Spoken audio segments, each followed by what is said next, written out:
नमस्कार, मैं हूँ रीमा पराशर। इंडिया एक्सप्रेस पहुंच गई है सपनों की महानगरी मुंबई में और आज का हमारा ये सफर शुरू होगा मुंबई से महाराष्ट्र के आध्यात्मिक शहर नासिक की तरफ। जी हाँ, इस सफर के दौरान हम ये जानने की कोशिश करेंगे कि आखिर इस चुनाव में महाराष्ट्र की राजनीति किस तरफ करवट लेने वाली है।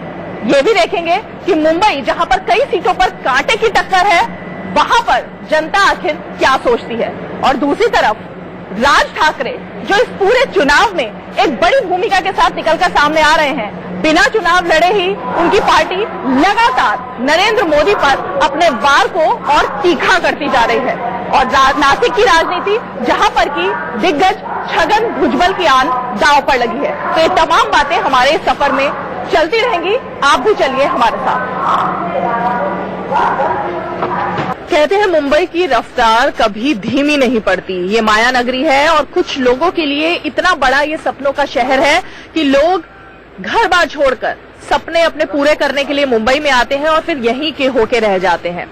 इस बार भी बहुत सारे ऐसे लोग हमें ट्रेन में मिल रहे हैं जो कि अपने सपनों को पूरा करने के लिए मुंबई आए और फिर जाने का उनका मन ही नहीं हुआ। शायद ऐसा ही कुछ मोह है माया नगरी का कि वो पीछा नहीं छोड़ता एक बार अगर आप वहां पहुंच जाए तो। आप मुंबई से कहाँ जा रहे हैं? जी, अब मैं मुंबई से लखनऊ जा रहा हूँ। लखनऊ से डायरेक्ट फैजाबाद फिर जो है जाएंगे। जी, तो मुंबई में रहते हैं या ऐसे आए? नहीं, हम जो है रहते यहीं हैं, लेकिन आना जाना हमारा गांव में भी है, यहाँ भी है। हम प्रदेश में कमाने के हिसाब से आते हैं, अपने घर जो है जाकर अपने फैमिली के साथ, लेकिन वहाँ भी गुजर बसर करते हैं। तो हम बात जब अब मुंबई की कर रहे हैं तो ये भी बात जरूर हमें लगता है कि करनी चाहिए। फिल्मी सितारे जो इस बार मैदान में उतर रहे हैं, खासकर उनके बारे में क्या लगता है आपको? आप तो उस इंडस्ट्री से भी जुड़े हुए हैं, कुछ कर पाते हैं ये लोग?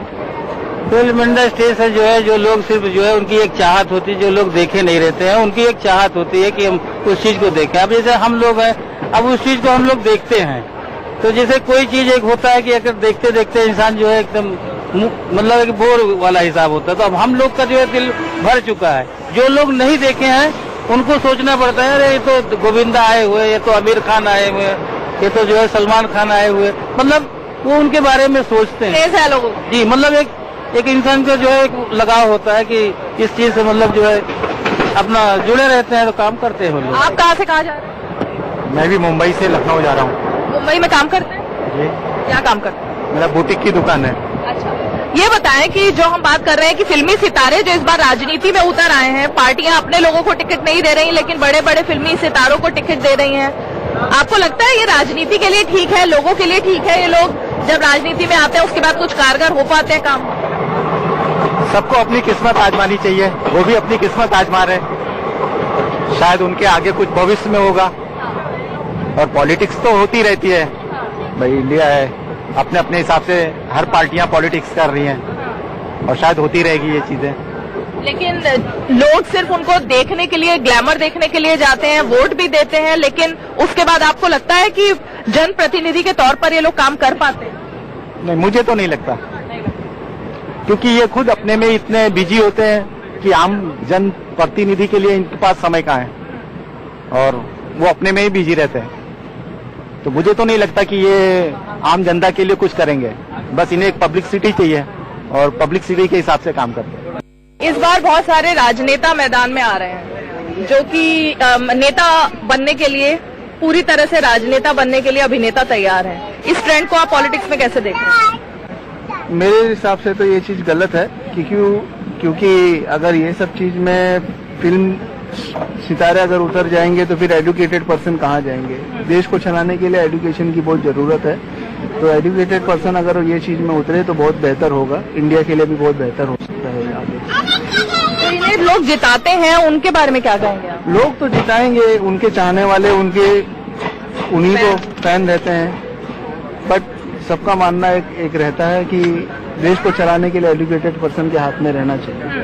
अब फिल्म अभिनेता, उनका जो काम है वो अभिनेता फिल्म में काम करे। ये जो राजनीति में उतरे हैं वो मेरे हिसाब से ठीक नहीं है वो चीज। अच्छा, आप क्योंकि यूपी जा रहे हैं तो ये सवाल भी आपसे मैं पूछना चाहूंगी कि इस बार जिस तरह से यूपी में बयानबाजी चली, योगी आदित्यनाथ कुछ कह रहे हैं, आजम खान अनारकली कह रहे हैं, वहां पर अली और बजरंग बली के नारे लग रहे हैं, ये तमाम चीजें आप लोगों पर फर्क डालते हैं कुछ इन नारों की वजह से? क्योंकि मैं फिलहाल ये सब पॉलिटिक्स चीज में मैं ज्यादा इंटरेस्ट रखता नहीं हूँ, क्योंकि राजनीति मुझे बिल्कुल पसंद नहीं है ये सब चीज, तो मैं उस सब चीज की जानकारी ज्यादा रखता नहीं हूँ। लेकिन वोट देने से पहले तो सोचते होंगे ये सब चीजें? सोचते हैं, अब देश का जो अभी कोई है नहीं, उनके ऑप्शन में अगर नहीं रहता है तो फिर क्या कर सकते हैं। आम जनता भी मजबूर होती है उसी के चक्कर में। तो आम जनता भी मजबूर है, ऐसा इनका मानना है, आप क्या मानते हैं? क्या चीज के बारे में? इस बार चुनाव में क्या मुद्दा है आपका? अभी देखो क्या होता है, हम तो जो जिसको वोट देना है उसको दे देंगे। सोचा हुआ है पहले से किसको देना? नहीं, हम गांव जाएंगे तो हम तो कांग्रेसी हैं पक्के पहले से। अच्छा, तो बीजेपी तो ये हमेशा से कहती रही है कि अमेठी हो रायबरेली हो, ना तो सोनिया गांधी ने कुछ विकास का नारा दिया वहाँ पर, ना ही राहुल गांधी कुछ कर पाए, लेकिन आप कह रहे हैं रायबरेली में काम हुआ है। ये तो एक दूसरे के ऊपर सभी लाछन लगा देते हैं, लेकिन जो हकीकत है उन्होंने किया है। सोनिया गांधी ने कुछ खुलवाया, सोनिया गांधी ने रेलवे कोच खुला बहुत बड़ा, हॉस्पिटल बहुत बड़ी खुल गई हमारे इधर एम्स के नाम से। अरे गंगा जी का पुल भी बनाया हुआ है उसी का, गंगा जी का पुल बनाया है। और भाजपा तो जब से आई है बहुत ही महंगाई और बहुत ही ज्यादा, उससे ऊपर कुछ कहना ही मुनासिब नहीं है, हम तो समझते हैं हमारे हिसाब से। और दूसरी बात, जो कांग्रेस है वो कांग्रेस के उस टाइम पे न जीएसटी थी न सीएसटी थी, न जिधर देखो उधर लाइन। और कुछ ऐसे लोग थे जो मुल्क में हम गए थे अगले चांस में, तो वहां पे थे, देखा थे लोगों के छत खुला पड़े थे, मोहरम का ठिकाना नहीं, वो क्लोज किया उधर से पूरा। जिधर भी देखो त्राई पूरा पब्लिक परेशान हो गई थी उधर, जिधर देखो मिट्टी खोदना भी मुश्किल था, उसका परमिशन लो, ये करो करो, गड्ढा किधर कौन सा संघाई बना दिया इसने। आप मुंबई में ही रहते हैं? हम तो इधर ही रहते हैं। क्या करते हैं मुंबई में? रहते हैं यहाँ सर्विस करते हैं चर्च गेट में। तो ये बताइए कि आप जब मुंबई में इतने सालों से रह रहे हैं, राज ठाकरे के बारे में आपका क्या कहना है? राज ठाकरे के बारे में हम क्या बोल सकते हैं, उनका अपना राजनीति है, यहाँ की राजनीति फिर भी ठीक है, वहाँ से यहाँ की राजनीति फिर भी ठीक है हमारे हिसाब से। और हम राजनीति के अंदर ज्यादा जाते नहीं, जबकि हम वहाँ पर गए जो माहौल देखा वो हिसाब से हम आपको बता रहे हैं। आप यूपी से आते हैं और राज ठाकरे का नारा होता है यूपी बिहार वालों को भगाओ यहाँ से। नहीं, ऐसा तो हमारे इधर नहीं हुआ। हुआ है, होता है, ऐसा नहीं होता है, कई बार हुआ है, कई बार रेलवे की भर्ती हुई है, राज ठाकरे के आदमी मारने भी गए हैं, मार के भगाया भी है, ऐसा नहीं है, हुआ है। तो राज ठाकरे इस बार नरेंद्र मोदी पे बहुत वार कर रहे हैं और बार बार वो कह रहे हैं कि कोई वादा पूरा नहीं किया है नरेंद्र मोदी। तो वार के लिए बोलते ही नहीं कि वार कर रहे हैं, वो वार कर रहे हैं। कौन सा वार कर रहे हैं वो नहीं, हम अपने इधर की स्थिति बता रहे हैं जो ऐसी थी, ऐसी नहीं होनी चाहिए थी। अब आप ही अपने हिसाब से चाहिए, जो मुल्क है आपका, आप जाते होंगे वहाँ पर जब भी जाए तो बात हमारे हिसाब से, हम तो कांग्रेस हैं, हम तो कांग्रेस से हैं। और कांग्रेस आप क्या सोचते हैं? मैं भी मैम कांग्रेस ही। कहाँ से आप? लखनऊ। लखनऊ में आपको नहीं लगता योगी आदित्यनाथ का कोई जलवा है? योगी आदित्यनाथ तो कुछ करते ही नहीं, तो उनका जलवा क्या है? हाँ, कुछ नहीं करते। कुछ नहीं। मुलायम सिंह की सरकार में जो भी नौकरियां मिलती उनको सबको मिला है, और आदित्य इतनी टाइम जो सरकार है उसमें नौकरियां नहीं मिल रही। नौकरियां नहीं है आपके लिए, रोजगार मुद्दा है? हाँ मैम, नौकरियां नहीं है। और मुलायम सिंह की सरकार में नौकरियां भी थी और सब कुछ था, और अब कुछ नहीं है। महाराष्ट्र के नेताओं के लिए भले ही ये राजनीतिक मुद्दा हो, लेकिन हकीकत यही है कि यूपी बिहार से रोजाना काम की तलाश में हजारों लोग मुंबई पहुंचते हैं। कहने को तो ये जो बोगी है जिसमें हम इस वक्त मौजूद हैं ये रिजर्व्ड है, लेकिन यहाँ पर देखिए तमाम ऐसे लोग हैं जो कि बहुत सारा अपना सामान लेकर घर से चल निकले हैं और रोजी रोटी के लिए, काम की तलाश में, बच्चों का पेट पालने के लिए वो इसी तरह से सफर कर रहे हैं। आप लोग भी सब यूपी जा रहे हैं? अच्छा, कहाँ से कहाँ? मुंबई टू लखनऊ, लखनऊ से फिर बस। वैसे मुंबई में रहते हैं? या क्या करते हैं मुंबई में? As a digital marketer. अच्छा, कितने साल पहले मुंबई आए थे? मुझे तो हो गया लगभग 8 साल। 8 साल। 8 साल पहले क्या सोचकर आप अपना घर बार छोड़ के यहाँ आए थे? एक्चुअली सोचा तो यही था कि मुंबई चल के कुछ करूंगा, कुछ बनूंगा, और बन भी गया। As a lost by foundation digital market, अभी उसमें काम कर रहा हूँ विकास गुप्ता के साथ। कैसा लगता है मुंबई के बारे में? तो बहुत सी कहावतें हैं, मुंबई की रफ्तार कभी धीमी नहीं पड़ती, मुंबई कभी सोती नहीं है, यहाँ लोग जो सपने लेकर आते हैं वो यहीं बस जाते हैं, ये तमाम बातें सच्चाई है? जी देखिए, मुंबई ऐसा है ना कि जो कहते हैं ना, मुंबई एक सपनों की नगरी है। अगर आप यहाँ पीछे रह गए तो पीछे ही रह जाएंगे। यहाँ की जो रेस होती है मुंबई की, जितने तेज से आप दौड़ सकते हो उतनी तेजी से दौड़िए, क्योंकि अगर आपने पीछे मुड़ के देखा तो आप पीछे रह जाओगे। तो फिर जब राज ठाकरे जैसे लोग, जैसे नेता ये बयान देते हैं कि यूपी बिहार वालों को बाहर रहना चाहिए, उनके खिलाफ में वो प्रदर्शन तक करते हैं, तोड़फोड़ होती है, तब कैसा लगता है आपको? देखिए, ये उनकी जो सोच है ना, बहुत गलत सोच है। आप इंडिया में देख लीजिए, जितने IAS IPS निकल रहे हैं, ज्यादा से ज्यादा हमारे यूपी बिहार से निकलते हैं IAS IPS। मुंबई में जितने भी आपको बड़े इंडस्ट्रियल के एम्प्लॉय या बड़े बड़े जो भी गवर्नमेंट सेक्टर के हैं, या फिर आप राजनेता ही देख लीजिए अच्छे खासे, वो भी यूपी से ही बिलोंग करते हैं। एज एक्टर्स जैसे अमिताभ जी हो गए, और बहुत सारे एक्टर्स हैं जो कि यूपी से ही बिलोंग करते हैं। तो ये उनकी गलत सोच है, क्योंकि यूपी अगर है, यूपी के लोग हैं तो हमारा देश चलता है। क्योंकि यूपी जो होता है ना, अगर आप कह लीजिए राजनीति कह लीजिए या कोई भी चीज समझ लीजिए, यूपी से होती है हर चीज की।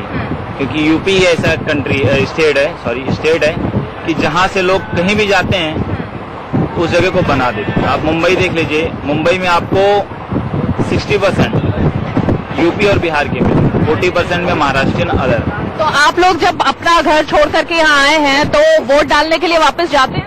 जी, उसी के लिए जा रहे हैं। वोट डालने ही जा रहे हैं? क्या लग रहा है इस बार यूपी का? अभी तो लग रहा है ही, क्या लग रहा है? वोट डालने के लिए जा रहे हैं, मोदी को बनाने के लिए। मोदी को बनाने के लिए काम, या फिर कि जो उनकी प्रशंसा हो रही है वो? मोदी एक ऐसा सरकार है कि जो आने वाले समय में हम लोगों के लिए कुछ अच्छा कर रहा है और करके भी जा चुका है, और आने वाले 2022 तक का भी वो करके ही जाएगा। वो अच्छी चीज सभी लोगों के लिए कर रहा है। नरेंद्र मोदी की प्रशंसा मुद्दा है या फिर विकास का नारा मुद्दा है? नहीं है, काम किए हुए हैं तो इसलिए लोग कह रहे हैं काम हुआ है।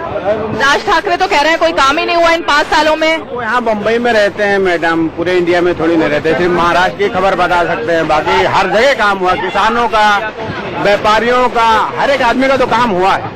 अब धीरे धीरे होता ही रहेगा आगे। और पिछले लोग भी उनके मुकाबले तो अच्छे ही है ना, रोड, लाइट, बिजली।